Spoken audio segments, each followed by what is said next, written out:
Polavaram project కోసమే ఆంధ్ర రైతులు 1000 కళ్లతో ఎదురు చూస్తున్నారన్నారు ఏలూరు కాంగ్రెస్ ఎంపీ అభ్యర్థి కావూరి లావణ్య.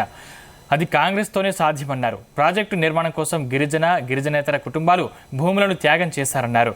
వారి త్యాగాలకు కాంగ్రెస్ పార్టీ న్యాయం చేస్తోందని ఎన్నికల ప్రచారంలో తెలిపారు కావూరి లావణ్య.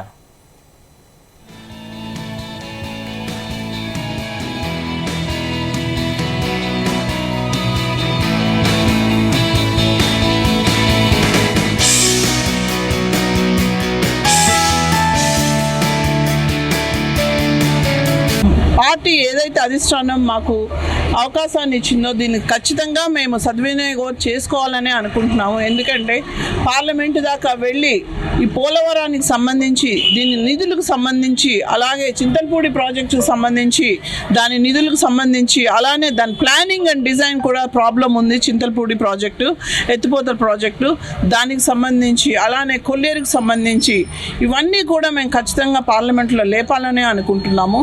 ఎందుకంటే పోలవరం అనేది మన పార్లమెంట్లో సాక్షాత్తు ప్రధానమంత్రి దీనిపైన ఇది జాతీయ ప్రాజెక్టు, దీని నిధులంతా సెంట్రల్ గవర్నమెంట్ ఇస్తుంది అని చెప్పినాక 10 సంవత్సరాలు దీని మీద మాట్లాడనే లేదు. బీజేపీ ఒక్కరోజు కూడా పోలవరానికి ఏమి చేస్తానల్లా. నిజానికి పోలవరం కట్టి ప్రజలందరికీ మేలు చేస్తారనుకుంటే ఈరోజు ఆ పోలవరం సగం కట్టి అక్కడ నిర్వాసితులు ఎవరైతే ఉన్నారో వారికి అన్యాయం జరిగింది.